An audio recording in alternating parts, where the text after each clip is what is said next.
Welcome to Film Threat. Today is the day. I'm Chris Gore, and this is Alan Ng. How's it going, Alan? Good. Okay. Did you just wake up or Yeah, I just woke up, and energy levels? today we're going to review The Mandalorian and Grogu. And just a reminder to folks, please like, share, subscribe, hit the bell for notifications, sign up as a member, and join us on Discord. Also go to shop.filmthreat.com for all your merch needs. And a big reminder, subscribe to the channel if you're not a subscriber. Just helps us out, and like this video. Yeah. We are on the road to 169,000.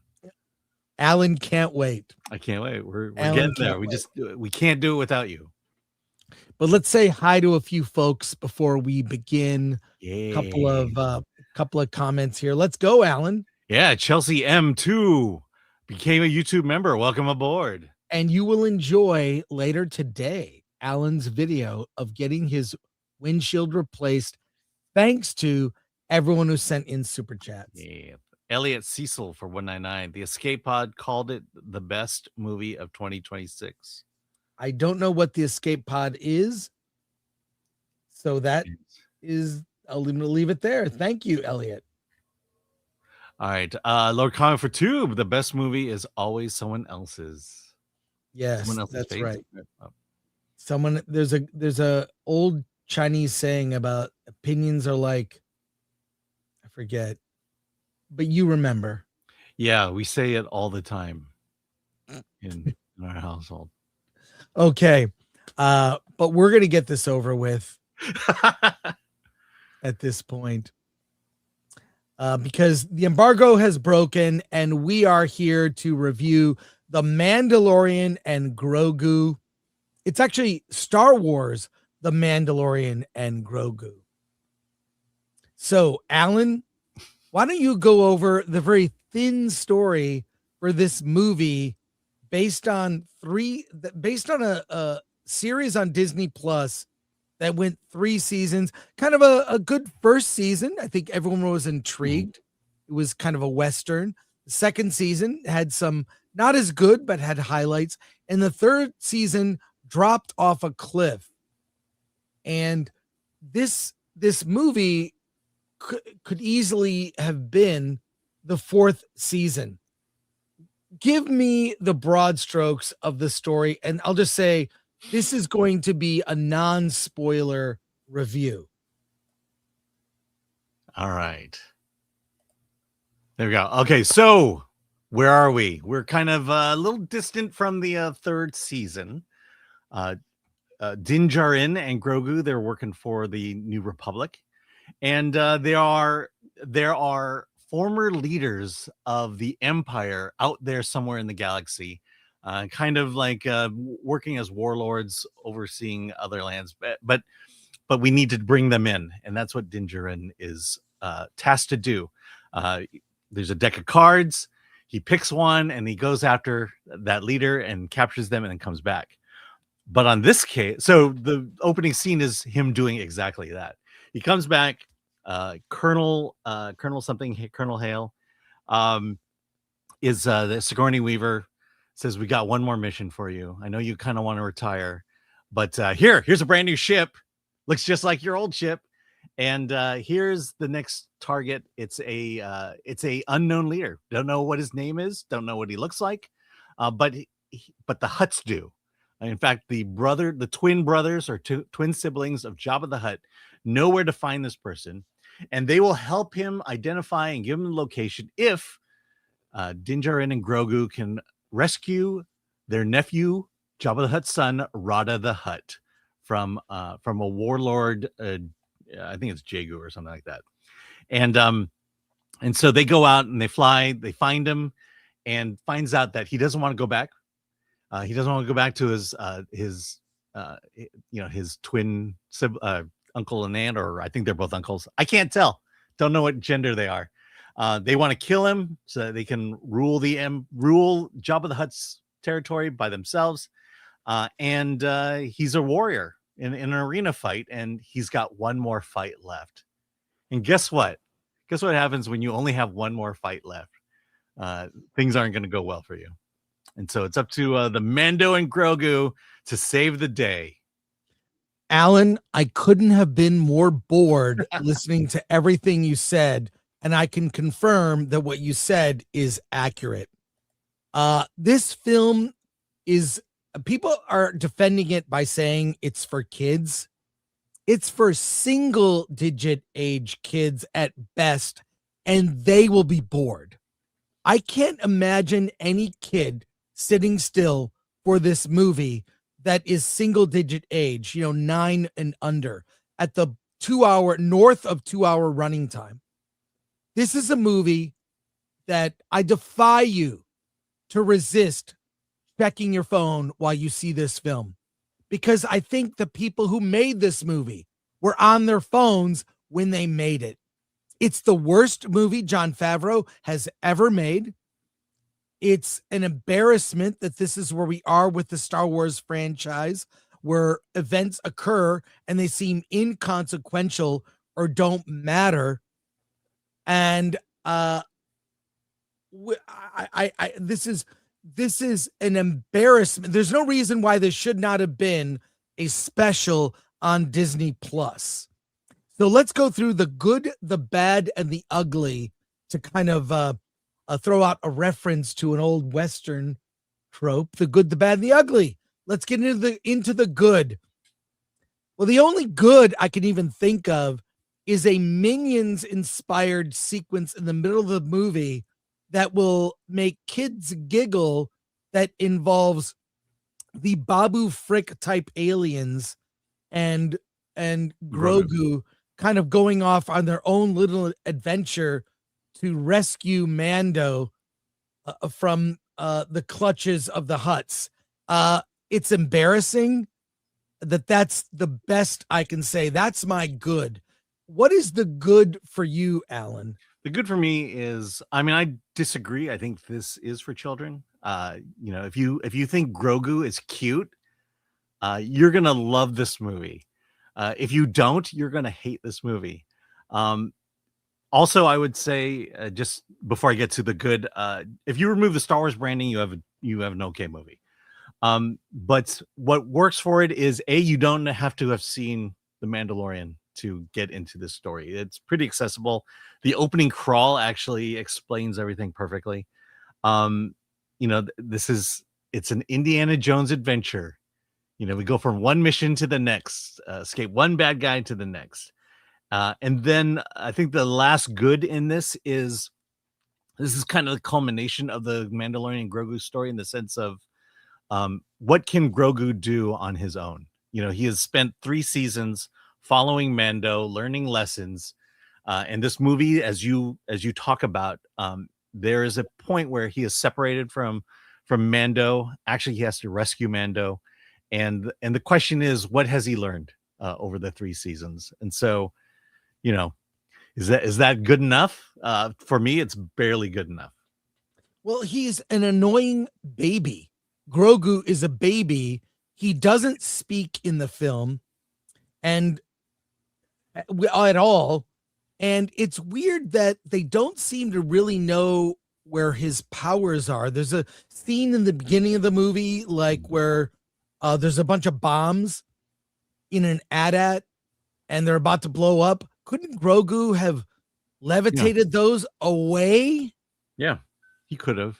They don't. That would spoil. That's not convenient to the plot. It's ridiculous. I think this is, some of the ideas from this were from a proposed season 4, mostly involving Rada the Hutt, voiced by Jeremy Allen White. But let's get into if you've got no more good, which I don't, let's get to the bad and the ugly. All right. The bad. The bad. You start. The bad. The bad. The CG. The CG effects is awful. Inconsistent. I wouldn't say awful. Inconsistent. No, it's awful. I'll give you the example. The opening sequence. You've seen it in the trailers. There's these AT-ATs walking along a mountainside, and and let me just describe it from a color standpoint. you have these gray and white AT-ATs walking up a snowy mountainside of gray and white snow. And so they blend together. What happens is the computer graphics, the visual effects in here feel flat, absolutely flat. And it's not just the fact that you had gray against gray, it's throughout the whole movie. For some reason, for some reason they don't know how to create depth with the computer graphics. I know I'm being super nitpicky, but I noticed it, and I noticed it throughout the entire thing. Even the fights in the arena with the other CG creatures, it all feels flat. And to me, it feels like that if George Lucas, who basically invented CG heavy movies, if George Lucas had seen this, he would have seen it as well, and he would have told and demanded and insisted that you add depth to these starships, you add depth to these creatures, you make it feel like that they're floating, in and out of the screen, as opposed to just feeling like a 2D cartoon the entire time. I mean, that bothered me from the beginning, and it bothered me through the rest of the film. So that's my big. I probably should have said that for the ugly, but the CG has not improved over the decades. The best CG movie still is Jurassic Park, and for some reason, no one can still get it right. Well, let's really drill into the bad. The story for this is so simple. It's a video game. This is a video game plot of, I've got to track down this person to go to this person. It's mission based. It's just so dull and lifeless and boring. I looked at my watch, and I would have. I mean, I don't like when people look at their phones during a movie at the theater. I would never do that, and I did not do that. But boy, I was tempted. Yeah, can I speak to that for a second, please? You're speaking to the stakes of the movie. The stakes in this movie are very low, and I'll give you the main reason why. What happens to the galaxy, the Empire, the Republic, if Din Djarin fails? Absolutely nothing. Nothing. Exactly. Nothing. No stakes, which means it's weightless. Mm-hmm. It feels small. We're going back and forth to the same planets. Sigourney Weaver is worthless and wasted. She is there because she is Sigourney Weaver. She is there because she's famous from other franchises. That's why she's there. And everything about this seems small. Really, the weakness is in the writing. And it seems like this is why I said, like, you'll be on your phone. It felt like the people making this movie just there was no care. There's no epic sweeping. There are no Star Wars moments. Mm-hmm. It looks like Star Wars, but the movie is wearing a Star Wars skin suit. There's an action sequence in the middle of the movie where the Razor Crest takes out some starships, a little mini battle sequence, and the sequence ends, and there's like an applause break pause for a moment for people to go, yes, yay, I loved it. And there was no reaction from the packed audience we saw. Just, there's no momentum with this. It ends where it begins. That's not a spoiler. That's how every TV show is, which is what this is. And it is utterly forgettable. And the ugly, let me get into my ugly for this, is the wrestling and fighting Hutts. One of the cool things about Jabba the Hutt in Return of the Jedi is it's a giant prop that is worked by like several puppeteers to make Jabba the Hutt feel like convincingly filled with life. And these things, now you can do everything in CG. Turns out that anthropomorphized slugs look stupid when they're fighting in an arena.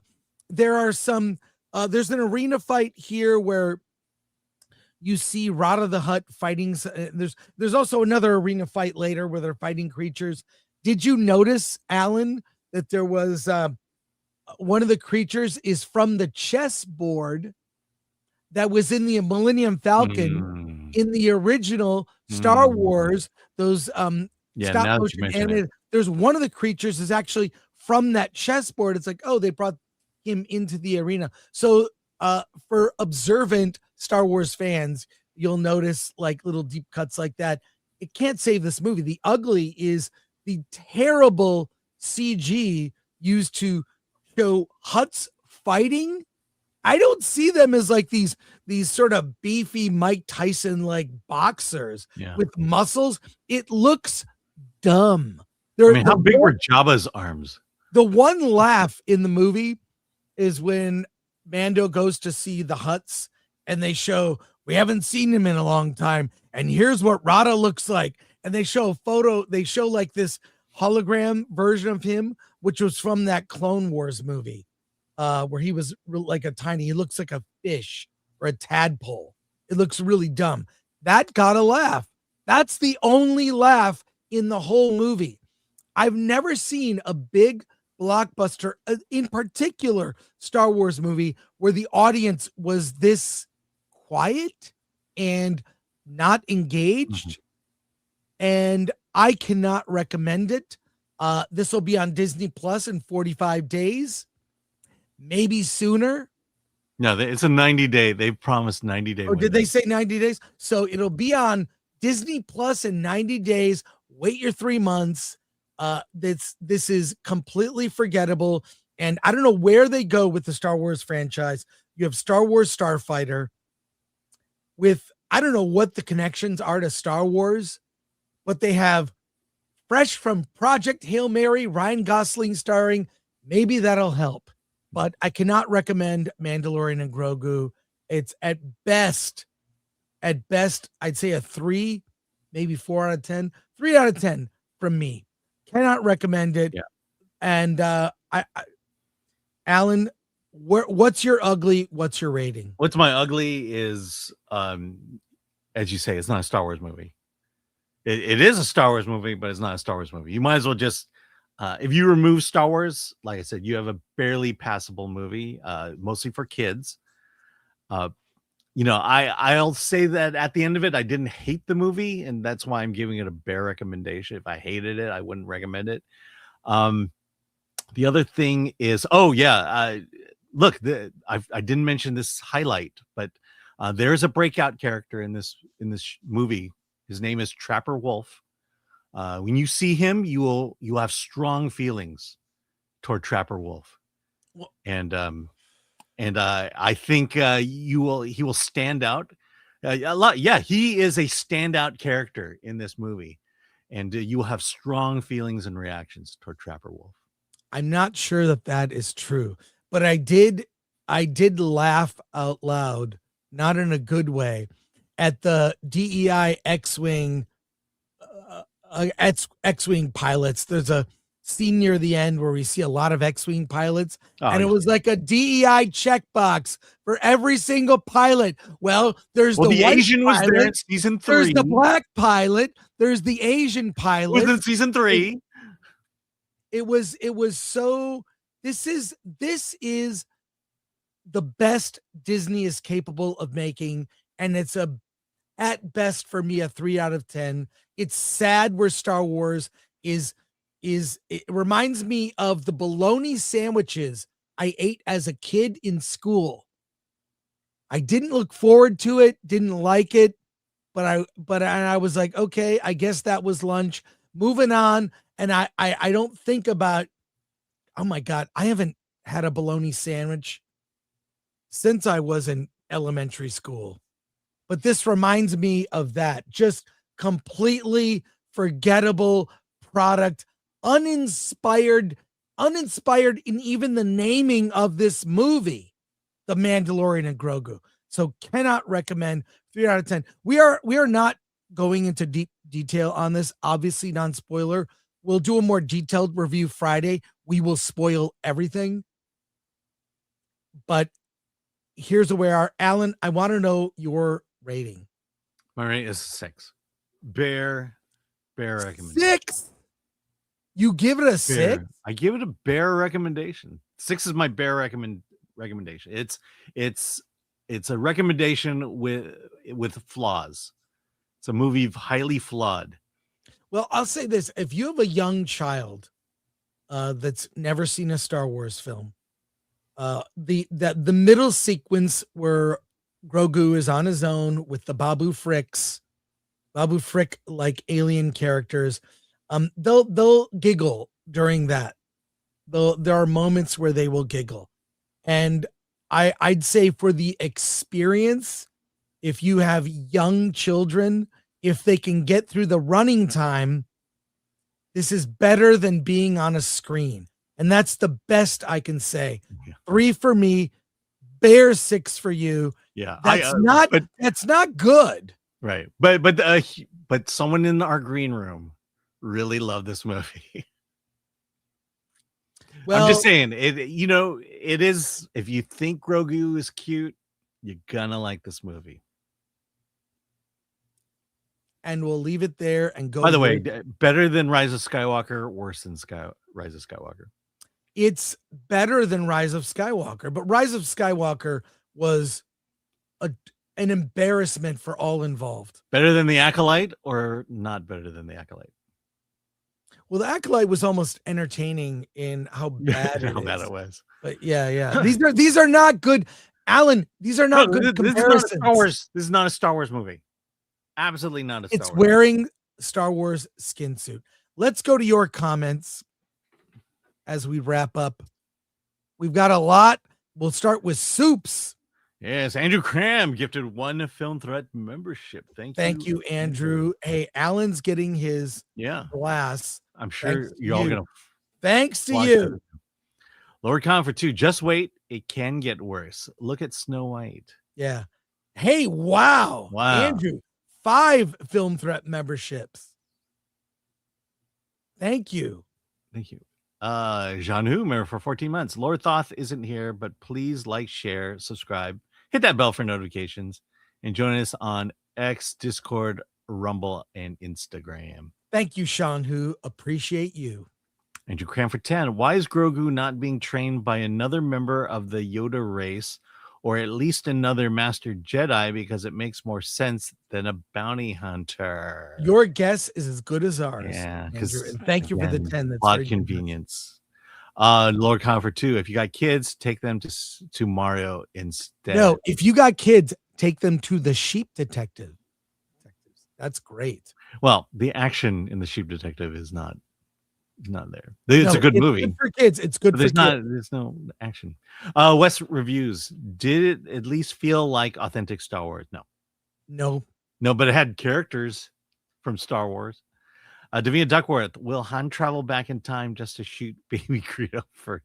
100%. Yes. Patrick Lemire, I think the Ryan Gosling movie will rekindle the franchise, but if they use it as a runway for a Rey movie, it's all for naught. They need a reset. To me, it's like Spider-Man in the Marvel MCU. Well, that's the standout. It's the exception, not the rule. I don't think they need a reset. They need a break. Yeah. They need new leadership. George Lucas was smart enough to say, I'm going to take a break. I'm going to make people miss it. Mm-hmm. Yeah. He was probably thinking to himself, I thought Dave Filoni was listening to me. J-Loss S. I'm getting too old for this Sith. Good one. You know what? That's a good one. FDXCI for 2. Another garbage flick from Disney. That is correct. Sir Dirty Dog. That's Disney's constant error. Star Wars is not for kids. It's for adults. And it's okay for kids to watch. Yeah. I mean, A New Hope. Yes. I saw it at 10. And I loved it. Star Wars is for everyone. Mm-hmm. Young, old, male, female, mostly male. Right. Mostly male, but women like it too. Right. But it's for men and boys. Right. But you didn't have to pander. You don't have to pander to women. You don't have to pander to children. You just tell a story. Tell a good story. Star Wars is for everyone. And this is for single digit age. Garth Knight returns. I'm here. I'm here now for the Inglorian and Gorgru. Ingalorian and Gorgu. Ingalorian. Hey, Lori, that's a good one. Ingalorian and Gorgu. Let's use that on one of the Yeah. things Star Wars related. You're Thanks. good with Photoshop. Eugene Johnson, I understand what I'm seeing with this movie, and I can't wait to see it. I have my ticks for IMAX 3D Thursday. I want full adventure. I know there will be little else. I'll have popcorn and soda for 2 hours. Yeah. Well, Eugene, that is cool. I'm curious what a paying audience will think of it. I am seeing it again with a paying audience on Thursday. Maybe I'll react differently. Yeah. And I wonder if the IMAX 3D will still look flat.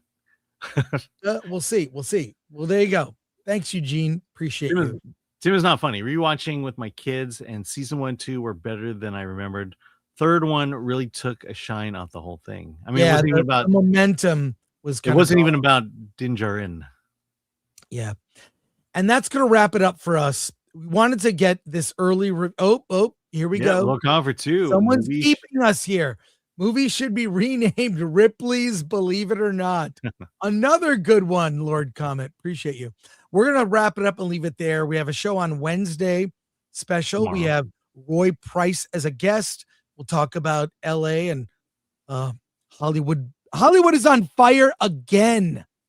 The people are voting for mayor and mailing in their votes, and the city is literally on fire. I'm not sure if you're not following the news in LA, the city is on fire again. Another soup, 200-watt studio. Hey, been a long time. They filmed just season 4 scripts stitched together. It feels like that. These were a broad strokes ideas from a proposed season 4, and they just put them together. You and can added see the breaks. Yeah, and increased its budget. Right. To make it look a little more cinematic than Thank you, 200-watt studio. We'll be back on Wednesday, and then we're back on Friday. And Friday, we have a huge lineup for Friday.